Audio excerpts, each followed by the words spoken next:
तो स्वागत है आपका गाइस आपके अपने channel grow in step institute of elementary education. तो आज हम पढ़ेंगे 7th क्लास की बुक वसंत का 4th कविता।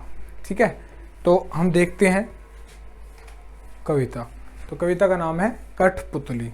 ठीक है, तो इसमें यही बताया हुआ है कि कठपुतली को कठपुतली कहती है कि मुझे इन धागों में क्यों बांध रखा है, मेरे धागे आगे पीछे इतने धागे क्यों हैं, मुझे इनसे आज़ादी दो।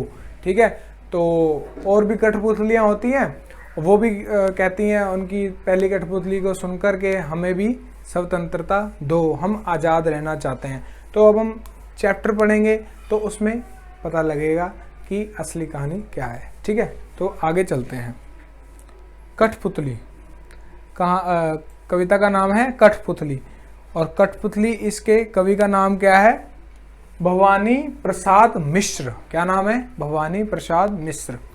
तो आपको क्वेश्चन आ सकता है कि कविता कठपुतली के कवि का नाम क्या है, तो आपको आंसर क्या देना है?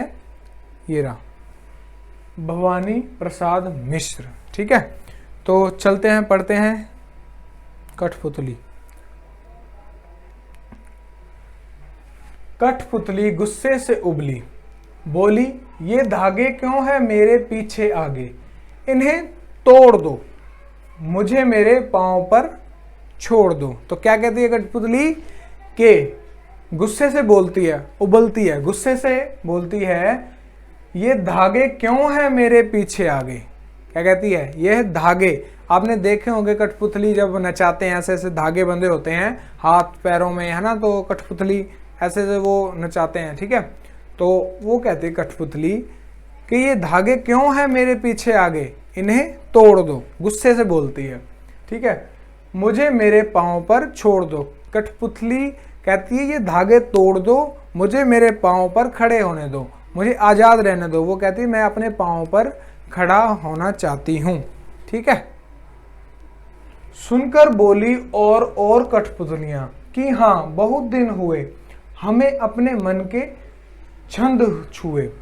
क्या कहती हैं? हमें अपने मन के छंद छुए। सुनकर बोली और भी कठपुतलियां जो बोलती हैं, उस कठपुतली को सुनकर और भी जो दूसरी कठपुतलियां होती हैं वो भी सुनकर बोलती हैं कि हाँ हमें भी छोड़ दो, हमें भी आज़ाद कर दो, हमें भी अपनी ज़िंदगी जीनी है इन धागों के सिवा, हमें इन धागों से आज़ाद कर दो, हमें अपने पाँव पर खड़ा होना है। बहुत दिन हुए, बहुत दिन हो गए इन बाधाओं में रहकर। ठीक है, हमें अपने मन के छंद छुए। ठीक है, उनके मन के जो इच्छाएं होती हैं वो पूरी करने दो, हमें नहीं रहना इन धागों में। ठीक है, तो आगे चलते हैं। मगर पहली कठपुतली सोचने लगी यह कैसी इच्छा मेरे मन में जागी। तो पहली कठपुतली क्या सोचती है? यह कैसी इच्छा मेरे मन में जागी। ठीक है, जो पहली कठपुतली है वो कहती है यह कैसी इच्छा कि मैं जब धागों से ही अलग हो जाऊंगी तो मैं नाच कैसे पाऊंगी। ठीक है, ये कैसी इच्छा है मेरी जो मेरे मन में जाग गई। तो इतनी कहानी थी, तो आगे इसका सार भी हम पढ़ लेते हैं। इस कविता में कठपुतलियां स्वतंत्रता की इच्छा से स्वयं अपनी बात व्यक्त कर रही हैं। क्या कर रही हैं? स्वतंत्रता की बात कर रही हैं।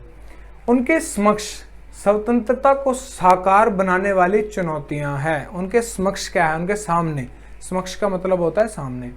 स्वतंत्रता को साकार बनाने वाली चुनौतियां, उनको धागों से अलग होना है, अपने पांव पर खड़े होना है।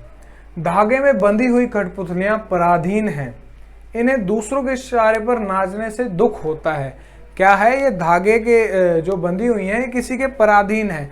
ठीक है, इन्हें दूसरों के इशारों पर नाचना पड़ता है कि दूसरा जैसे नचाएगा, धागों को जैसे खींचेगा, वैसे इन्हें इशारों पर नाचना पड़ता है। दुख से बाहर निकलने के लिए एक कठपुतली क्या करती है? विद्रोह करती है, गुस्सा करती है। ठीक है, वह अपने पांव पर खड़ी होना चाहती है। उसकी बात सभी कठपुतलियों को अच्छी लगती है। पहली कठपुतली की बात जो स्वतंत्र होना चाहती है, अपने पांव पर खड़ा होना चाहती है, दूसरी कठपुतलियों को उनकी बात अच्छी लगती है। स्वतंत्र रहना कौन नहीं चाहता? आप भी हो, आप भी स्वतंत्र रहना चाहते हो। लेकिन जब पहली कठपुतली पर सबकी स्वतंत्रता की जिम्मेदारी आती है, वह सोच समझकर कदम उठाना क्या समझती है, जरूरी समझती है। तो क्या कहती है, जब पहली कठपुतली पर सभी कठपुतलियों की जिम्मेदारी, स्वतंत्रता की जिम्मेदारी आती है, वह सोच समझकर कदम उठाना क्या करती है, जरूरी समझती है। ठीक है, तो इतना चैप्टर था। अगर कुछ समझ ना आया हो या कुछ और कोई और चैप्टर आपको ना समझ आ रहा हो, आप कमेंट करके कह सकते हैं कि सर हमें ये चैप्टर चाहिए, तो आपको जल्द से जल्द वीडियो प्रोवाइड करवाई जाएगी। So thank you so much.